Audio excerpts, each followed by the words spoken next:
अगला क्वेश्चन देखेंगे, question number 43। A boy tosses fair coin 3 times, if he gets ₹2x for x number of heads, then his expected gain in rupees is equal to what. Expected gain यानी कि expected value, ठीक है। तो E of X की value अपने को क्या करनी है, फाइंड आउट करनी है। तो एक बंदा है जो एक कॉइन को 3 बार टॉस कर रहा है, जितने हेड्स उसको आएंगे कॉइन टॉस करने में, उस वैल्यू को 2 से मल्टीप्लाई करके उसको उतने रुपए दिए जाएंगे, ठीक है। तो हमें पता करना है कि एक्सपेक्टेड गेन उसका कितना होगा, यानी कि ई ऑफ एक्स की वैल्यू अपने को फाइंड आउट करनी है। इसके लिए हमें प्रोबेबिलिटी डिस्ट्रीब्यूशन टेबल बनाना पड़ेगा। तो उसको बना लेते हैं। यहाँ पर यहाँ एक्स लिख लेता हूँ, यहाँ पी ऑफ एक्स, और ये वाला कॉलम छोड़ देते हैं ताकि जो भी वैल्यू अपने को लगे आगे वो वहाँ पर निकाल सकते हैं, ठीक है। अब देखिए एक्स क्या है, नंबर ऑफ हेड्स है, यानी कि कितने हेड्स उसको आ रहे हैं। अब ऐसे हो सकता है कि एक भी हेड उसको ना आए, यानी कि एक्स की वैल्यू 0 हो सकती है। ऐसे हो सकता है कि एक ही हेड आए, या फिर 2 आए, या फिर 3 आए, ठीक है। 3 से ज़्यादा हेड्स उसको नहीं मिल सकते, क्योंकि कॉइन कितने बार उड़ा रहा है, 3 बार उड़ा रहा है, ठीक है। अब हमें क्या करना है, x = 0 के लिए प्रोबेबिलिटी निकालनी है। x = 0 यानी कि एक भी हेड ना आए, इसकी प्रोबेबिलिटी निकालनी है। एक भी हेड नहीं आ रहा है, इसका मतलब क्या आ रहे हैं, तीनों भी टेल आ रहे हैं, और तीनों भी टेल आने की प्रोबेबिलिटी कैसे आएगी, 1/8 से। अभी आया कहाँ से, तो आप लोग सैम्पल स्पेस बना करके इसकी वैल्यू को कैलकुलेट कर सकते हैं, ठीक है। 10th स्टैंडर्ड के अंदर आप लोगों ने पढ़ा था कि 3 कॉइन को टॉस करते हैं, या फिर एक कॉइन को 3 बार टॉस करते हैं, तो हमारा जो सैम्पल स्पेस होता है वो कुछ इस तरीके से बनता है, टी तक जाता है। इसके अंदर नंबर ऑफ सैम्पल पॉइंट्स 8 आते हैं। हमें प्रोबेबिलिटी निकालनी है तीनों टेल की, ठीक है। ऐसा कितना इवेंट है, एक ही इवेंट है, तो प्रोबेबिलिटी हो जाएगी 1/8, ठीक है। अब समझ में आया x = 0 के लिए प्रोबेबिलिटी 1/8 क्यों आ रही है। उसी तरीके से x = 1 के लिए प्रोबेबिलिटी आएगी 3/8, आप कैलकुलेट करके देख सकते हैं। फिर 2 के लिए भी 3/8 आएगी, और 3 के लिए आएगी 1/8, ठीक है। अब x 0 होगा तो उसको कितना रुपया मिलेगा, 2x यहाँ पर लिख लेते हैं, 0 रुपीज़ मिलेगा, ठीक है। x 1 हो जाएगा तो उसको कितना रुपया मिलेगा, 2 रुपीज़, 4 रुपीज़ एंड 6 रुपीज़। अब क्या करेंगे, इन दोनों का प्रोडक्ट निकालेंगे, 2x × p ऑफ x। इसका प्रोडक्ट निकाल करके ऐड करेंगे तो अपने को क्या मिल जाएगी, एक्सपेक्टेड वैल्यू मिल जाएगी। तो 1/8 × 0, 0, 6/8, 12/8 एंड 6/8 अगेन। तो एक्सपेक्टेड वैल्यू निकालने के लिए क्या करता हूँ, इन सारी वैल्यूज़ को ऐड कर देता हूँ। अब देखिए डिनोमिनेटर सेम है तो एक ही बार लिखते हैं, फिर 12, 6, 12, 12, 24 हो गया, ठीक है। 8 3 यानी कि एक्सपेक्टेड वैल्यू कितनी आ रही है, 3 रुपीज़ आ रही है। तो करेक्ट आंसर ऑप्शन सी है, ठीक है, समझ में आ गया। नेक्स्ट क्वेश्चन 2017 का question number 48। Probability that a person will develop immunity after the vaccination is 0.8। If 8 people are given vaccination, then probability that all of them develop immunity is equal to what, ठीक है। तो actually ये भी binomial distribution का question है, यहाँ पर आ गया, कर लेते हैं इसको भी। तो हमें क्या दे रखा है कि इम्यूनिटी डेवलप होने की जो प्रोबेबिलिटी है, यानी कि सक्सेस की जो प्रोबेबिलिटी है वो 0.8 है, ठीक है।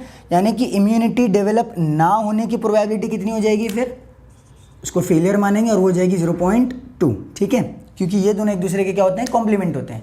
तो P की वैल्यू 0.8 है, Q की वैल्यू 0.2 है, और 8 लोगों को वैक्सीनेशन दी जा रही है, यानी कि N की वैल्यू 8 है, ठीक है। हमें पता करना है कि x = 8 के लिए, यानी कि सारे के सारे जो लोग हैं वो लोग इम्यून हो जाए, उसकी प्रोबेबिलिटी फाइंड आउट करो, यानी कि प्रोबेबिलिटी ऑफ x = 8 अपने को फाइंड आउट करना है। फॉर्मूला लगाएंगे NCR वाला, तो R की वैल्यू भी यहाँ पर कितनी है, अपने को 8 दे रखी है, ठीक है।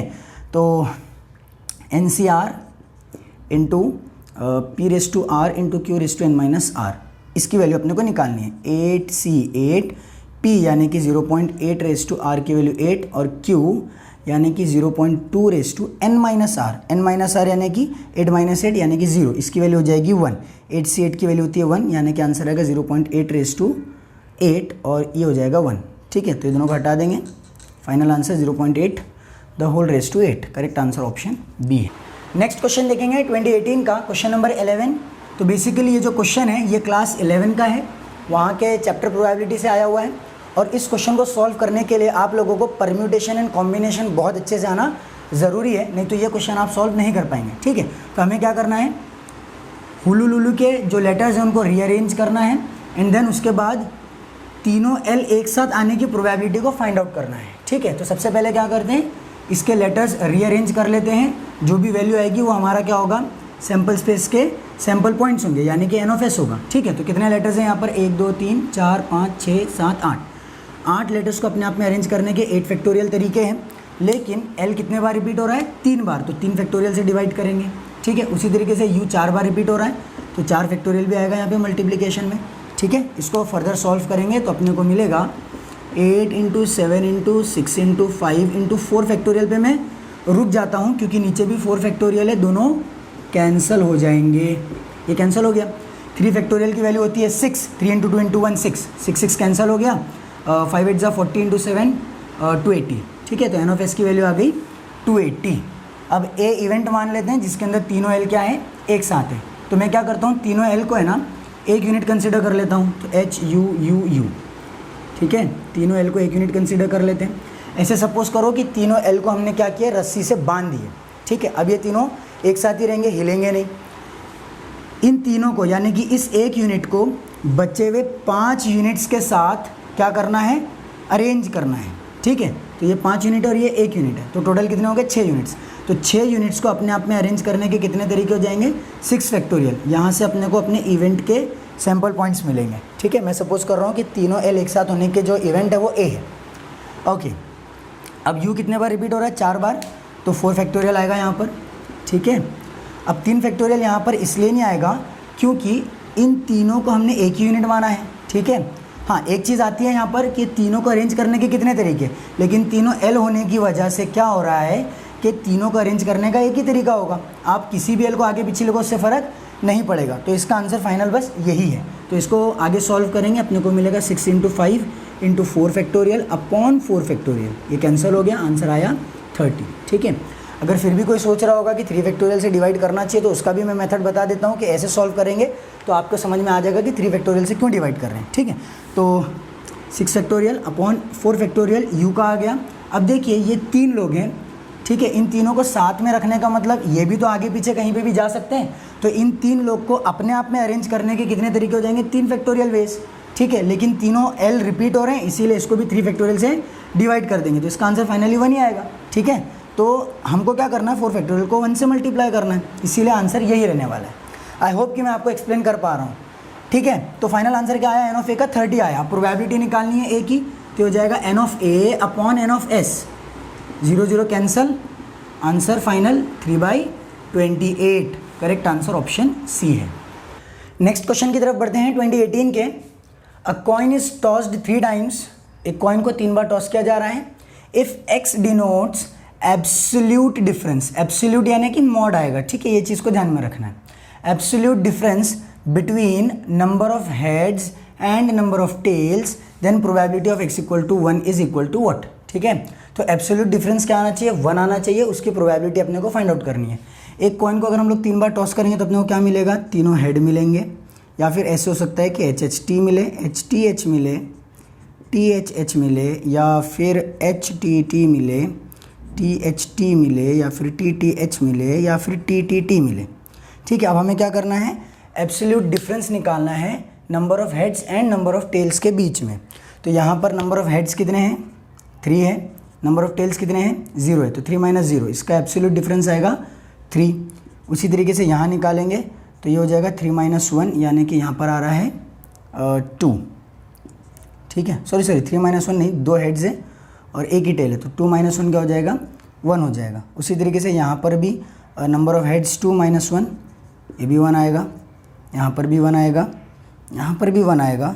ठीक है, अब देखिए यहाँ पर -1 आएगा। ठीक है ना, यहाँ पर 2 - 1 1 होता है, लेकिन यहाँ पर क्या आएगा, नंबर ऑफ हेड्स कितने हैं 1 और नंबर ऑफ टेल्स कितने हैं 2, तो 1 - 2 क्या होता है -1। लेकिन हम लोग क्या निकाल रहे हैं, एब्सोल्यूट डिफरेंस निकाल रहे हैं, मॉड्यूलस निकाल रहे हैं, इसीलिए -1 को क्या कंसिडर करेंगे, 1 कंसिडर करेंगे। उसी तरीके से यहाँ पर भी -1 आएगा, लेकिन 1 कंसिडर होगा, और यहाँ पर भी 1 कंसिडर होगा, और यहाँ पर 0 - 3 यानी कि -3, -3 का मोड होता है 3। ठीक है, हमें किसकी प्रोबेबिलिटी निकालनी है, इसकी प्रोबेबिलिटी निकालनी है। ऐसे कितने बार है हमारे पास x, 1 2 3 4 5 6। ठीक है, 8 में से 6 बार, तो 6/8, 6/8 यानी कि 2 3 ज़ा 2 4 ज़ा, तो 3/4 हमारी प्रोबेबिलिटी है। करेक्ट आंसर ऑप्शन डी है। ठीक है, समझ में आया। 1 कितने बार आ रहा है, 6 बार, टोटल कितने बार है, 8 बार, तो 8 बार में से 6 बार यानी कि 3/4 प्रोबेबिलिटी है। अगला क्वेश्चन देखेंगे, question number 29। A die is rolled, x = number of positive divisors of the outcome. जो भी आउटकम मिलेगी डाई पे, उसके हम लोग क्या करेंगे, पॉजिटिव डिवाइजर्स निकालेंगे, तो जो भी वैल्यू आएगी वो क्या होगा, x की वैल्यू होगी। Then range of random variable X is, x क्या क्या वैल्यू ले सकता है ये अपने को पता लगानी है। ठीक है, तो डाई रोल करेंगे तो अपने को क्या मिलेगा, हो सकता है 1 मिले, ठीक है। तो 1 के पॉजिटिव डिवाइजर्स कितने हैं, एक ही है सिर्फ 1, ठीक है। तो एक पॉजिटिव डिवाइजर इसका आ गया। जब 2 आएगा तो 2 के पॉजिटिव डिवाइजर्स कौन कौन है, 1 और 2, यानी कि कितने डिवाइजर मिले, 2 डिवाइजर्स मिले, ठीक है। 3 पे 1 और 3 आएगा, इसके भी 2 पॉजिटिव डिवाइजर्स हैं। 4 के लिए आएगा 1, 2 और 4, इसके कितने हैं, 3 हैं। 5 के लिए सिर्फ 1 और 5 पॉजिटिव डिवाइजर्स हैं, इसके 2 है। और 6 के लिए है 1, 2, 3 और 6, ठीक है। ये चारों 6 के पॉजिटिव डिवाइजर्स हैं। ओके, तो इसके कितने पॉजिटिव डिवाइजर्स मिल गए अपने को, 4 मिल गए। 6 के आगे तो आउटकम आ नहीं सकती ना, डाई फेंक रहे हैं, 6 तक ही आएगा। तो x की वैल्यू क्या क्या हो सकती है, या तो 1 हो सकती है, या तो 2 हो सकती है, ठीक है। ये दोनों एक ही बार है ना, 1 हो सकती है, या फिर 2 हो सकती है, या फिर 3 हो सकती है, या फिर 4 हो सकती है। तो रेंज क्या मिल रही है, ये वाला सेट, ऑप्शन बी करेक्ट आंसर है, ठीक है। नेक्स्ट क्वेश्चन देखेंगे, question number 30। A die is rolled 4 times, probability of getting perfect square in at least 1 throw is equal to what, ठीक है। तो एक डाई को 4 बार फेंका जा रहा है, एटलीस्ट एक थ्रो में परफेक्ट स्क्वायर मिले, इसकी प्रोबेबिलिटी अपने को फाइंड आउट करनी है, ठीक है। तो ये काफ़ी टीडियस है इसको सॉल्व करना, हमें ये प्रोबेबिलिटी निकालनी है। अगर x में मान लूँ कि परफेक्ट स्क्वायर है, ठीक है, एटलीस्ट एक थ्रो में, तो हमें क्या करना है, probability of x greater than equal to 1 निकालना है। इससे अच्छा मैं क्या करता हूँ, probability of x less than 1 निकालता हूँ और उसको 1 में से माइनस कर देता हूँ, ठीक है। तो 1 में से इसको माइनस करेंगे, यानी कि इसी की वैल्यू अपने को मिल जाएगी, ठीक है। Probability of x less than 1, इसका मतलब probability of x equal to 0 अपने को फाइंड आउट करना है। Probability of x equal to 0, इसका मतलब एक भी परफेक्ट स्क्वायर अपने को ना मिले, ठीक है। तो डाई फेंकेंगे तो उसके 6 आउटकम्स होंगे, 6 में से 4 आउटकम्स ऐसी हैं जो परफेक्ट स्क्वायर नहीं है ना। सैम्पल स्पेस अगर मैं बनाऊँ तो क्या मिलेगा, 1 2 3 4 5 और 6। परफेक्ट स्क्वायर कौन कौन है, 1 है और 4 है। तो परफेक्ट स्क्वायर कौन नहीं है, 2 3 5 और 6, और हमें इसी की प्रोबेबिलिटी निकालनी है, ठीक है। तो 1 minus probability of x equal to 0 के लिए क्या करना पड़ेगा, नॉन परफेक्ट स्क्वायर की प्रोबेबिलिटी निकालनी पड़ेगी, वो हो जाएगी 4/6, ठीक है। तो हो सकता है पहले थ्रो में भी 4/6 है, दूसरे में भी 4/6, तीसरे में भी 4/6 और चौथे थ्रो में भी 4/6, यानी कि एक भी थ्रो में अपने को परफेक्ट स्क्वायर नहीं मिला, ठीक है। तो अगर 1 में से इसको माइनस कर दूंगा तो एटलीस्ट 1 थ्रो में परफेक्ट स्क्वायर आने की प्रोबेबिलिटी मिल जाएगी। तो जाएगा 1 माइनस 2/3 है सारे, कितने बार, 4 बार, 2/3 द होल रेज़ टू 4, यानी कि 1 माइनस 16/81, 81 माइनस 16 5 और 6/81, 65/81, करेक्ट आंसर ऑप्शन बी है, ठीक है। समझ में आ गया। 2019 के क्वेश्चंस देखेंगे अब।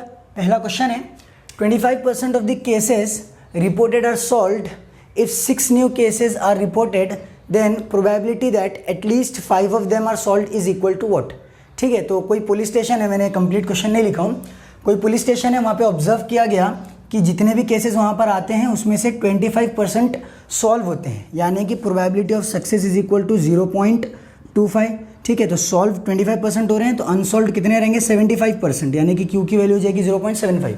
6 न्यू केसेज आर रिपोर्टेड, तो सपोज कर लेते हैं कि टोटल केसेस 6 ही आए हैं, n इज इक्वल टू 6 हो गया। Then probability that at least 5 are solved, probability that at least 5 are solved, यानी कि 5 या 5 से ज़्यादा केसेस सॉल्व हो, इसकी प्रोबेबिलिटी क्या है अपने को पता लगाना है, ठीक है।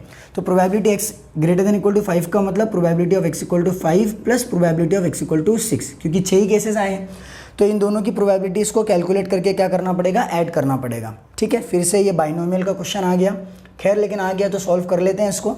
तो probability of x equal to 5 के लिए क्या करेंगे, NCR, यानी कि 6CR की वैल्यू 5 है, P की वैल्यू 0.25 है, ठीक है। 0.25 को अगर हम लोग फ्रैक्शन में लिखे तो ये 1/4 होता है और ये 3/4 होता है, ठीक है। थोड़ा सा कैलकुलेशन में आसानी हो जाएगी, 1/4⁵ इंटू 3/4⁵1, ठीक है, प्लस 6C6 1/4⁶ इंटू 3/4�0, ठीक है। 6C5 मतलब 6C1 होता है, और यहाँ पर 1/4⁶ कॉमन है, ठीक है ना, क्योंकि देखो 3 को अगर मैं अलग कर दूँ तो 1/4⁵ इंटू 1/4, यानी कि 1/4⁶ इसके पास भी है और इसके पास भी है, दोनों से कॉमन ले लिया तो यहाँ बचेगा 6C1, 6C5 की वैल्यू 6C1 के बराबर होती है, 1/4⁶ चला गया, बचा कौन, सिर्फ 3 बचा है, प्लस इसकी वैल्यू 1 होती है, इंटू में ये तो चला गया, इसकी वैल्यू भी 1 होती है, ठीक है। तो 1/4⁶, इसका मतलब 2/12, 2/10 की वैल्यू जो होती है वो 1024 होती है, यानी कि और 2 बार हमें क्या करना है, 2 से मल्टीप्लाई करना, तो ये हो जाएगा 2048 और ये हो जाएगा 4096। तो 2/12 की वैल्यू होती है 4096, तो नीचे आएगा 4096। ठीक है, 61 होता है 6 × 3 + 1, 6 3 18 + 1 19, 19/4096। करेक्ट आंसर डी है। अगला क्वेश्चन देखेंगे, question number 21। A bag contains 6 white and 4 black balls. 2 are drawn at random. Find the probability that they are of same color. Class 11 का क्वेश्चन है ये, ठीक है। तो प्रोबेबिलिटी हमें फाइंड आउट करनी है कि दोनों सेम कलर के बॉल हो। तो सबसे पहले एन ऑफ एस निकाल लेते हैं। एन ऑफ एस कैसे निकलेगा, टोटल 10 बॉल है, 6 और 4 10, 10 में से कितने बॉल चुने जा रहे हैं, 2, ठीक है। तो 10C2 की वैल्यू होती है 45, एन ऑफ एस आ गया 45। दोनों सेम कलर के होनी चाहिए, यानी कि या तो दोनों बॉल वाइट में से उठे 6C2, या फिर या मतलब प्लस, या फिर दोनों बॉल कहाँ से हो, वाइट में से हो, यानी कि 4C2, ठीक है। 6C2 की वैल्यू होती है 6 × 3 नहीं 6 × 5 यानी कि 15 + 4C2 यानी कि 4 × 3 3 2 6, ठीक है। तो 6C2 की वैल्यू 15 होती है, 4C2 की वैल्यू 6 होती है, 15 6 21 होता है। तो हमारा आंसर आएगा 21/45, ठीक है ना, N of A upon N of S. इसको सॉल्व करेंगे तो अपने को मिलेगा 3 7 और ये 3 15। करेक्ट आंसर ऑप्शन डी है, ठीक है। Next question, question number 39। CDF हमें दिया हुआ है fx x - 25/10 और हमें प्रोबेबिलिटी पता करनी है x greater than 27 less than equal to 33, ठीक है। ओके, तो हमें पता है कि probability of x less than equal to a के लिए f ऑफ a होता है ना, ये फॉर्मूला हम लोग ने पढ़ा है, ठीक है। तो अगर मुझे probability of x less than equal to 33 निकालना है, इसका मतलब मुझे क्या करना है, f33 निकालना है, ठीक है। तो f33 की वैल्यू निकाल लेते हैं। f33 की वैल्यू हो जाएगी 33 - 25 यानी कि 8/10, ठीक है। अब देखिए जो हमने अभी वैल्यू निकाली 8/10, ये तो 33 से नीचे तक की सारी वैल्यूज़ हैं, उसमें 27 से छोटी वैल्यूज़ भी आ गई, लेकिन हमको क्या चाहिए, 27 से बड़ी वैल्यूज़ चाहिए। तो मैं क्या करता हूँ, 27 से छोटी वैल्यूज़ निकालता हूँ, ठीक है। अब 27 से छोटी वैल्यूज़ इसमें से माइनस कर देंगे तो हमारे पास बचेगी क्या, 27 से लेकर के 33 तक, ठीक है। समझ में आ रहा है क्या कहना चाह रहा हूँ। बेसिकली हम लोग क्या कर रहे हैं, हमें वैल्यूज़ चाहिए 27 से लेकर 33 तक। हमने f33 निकाला, मतलब 33 से पहले की सारी वैल्यूज़, ठीक है, लेकिन हमें 27 से पहले की वैल्यूज़ तो नहीं चाहिए।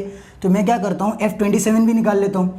f27 निकाल रहा हूँ मतलब 27 से पहले की सारी वैल्यूज़, ठीक है। f33 में से इसको माइनस कर देंगे तो ये वैल्यूज़ बचेंगी ना, और यही अपने को चाहिए। तो f27 भी निकाल लेता हूँ मैं। f27 हो जाएगा 27 - 25 यानी कि 2/10, ठीक है। f33 में से f27 निकाल लेंगे तो ये वाली प्रोबेबिलिटी अपने को मिल जाएगी। तो रिक्वायर्ड आंसर क्या हो जाएगा, 8/10 - 2/10 यानी कि 6/10, और 6/10 होता है 2 3 2 5 3/5। करेक्ट आंसर ऑप्शन बी है। लास्ट क्वेश्चन हमारे सेशन का, एक रैंडम वेरिएबल x है जो इस प्रोबेबिलिटी डिस्ट्रीब्यूशन को फॉलो कर रहा है, ठीक है। प्रोबेबिलिटी डिस्ट्रीब्यूशन फंक्शन या फिर PMF होगा, ये क्वेश्चन में कुछ दिया होगा, मैंने कंप्लीट क्वेश्चन नहीं लिखा है। PMF या PDF जो भी है, ठीक है। तो हमें इसकी प्रोबेबिलिटी पता लगानी है। अब इसकी प्रोबेबिलिटी पता लगाने के लिए k की वैल्यू पता होनी चाहिए, ठीक है। वो कैसे पता चलेगी, यहाँ से हिंट मिल रही है, PMF हो या फिर PDF हो, इसका मतलब सारी प्रोबेबिलिटीज़ का सम कितना होना चाहिए, 1 होना चाहिए। तो इन सारी प्रोबेबिलिटीज़ को ऐड करेंगे, ठीक है। k 3 के 4 9 16 17 25, ठीक है। तो सारी प्रोबेबिलिटीज़ का सम कितना आ रहा है, 25k, और ये किसके बराबर होना चाहिए, 1 के बराबर, यानी कि k की वैल्यू कितनी आ गई, 1/25 के बराबर, ठीक है। समझ में आया। अब देखिए हमें कौन कौन सी प्रोबेबिलिटीज़ निकालनी है। थोड़ा सा बोर्ड रब कर देते हैं यहाँ का। मुझे प्रोबेबिलिटी चाहिए x greater than equal to 2 less than equal to 5, यानी कि probability of x equal to 2 भी चाहिए, probability of x equal to 3 भी चाहिए, probability of x equal to 4 and plus probability of x equal to 5। ये सारी probabilities चाहिए, सबको ऐड करना है। x equal to 2 के लिए प्रोबेबिलिटी कितनी है, 3k, तो यहाँ लिख देंगे 3k, प्लस 3 के लिए 5k, 4 के लिए 7k और 5 के लिए है 8k, ठीक है। ये हमारी रिक्वायर्ड प्रोबेबिलिटी है, जो क्वेश्चन हमसे मांग रहा है उसकी वैल्यू ये है, ठीक है। तो 3 5 8 8 8 16 16 7 23, ठीक है, तो 23 के हमारा आंसर है, लेकिन के की वैल्यू लगेगी, तो के की वैल्यू हम लोग ने फाइंड आउट किया 1/25 है, तो 23 इंटू 1/25 यानी कि 23/25, तो करेक्ट आंसर ऑप्शन बी है। ठीक है, समझ में आया? आई होप कि आज का लेक्चर भी आप लोगों को समझ में आया है। अगर समझ में आया तो प्लीज़ शेयर करिए और चैनल को भी ज़रूर सब्सक्राइब करिए।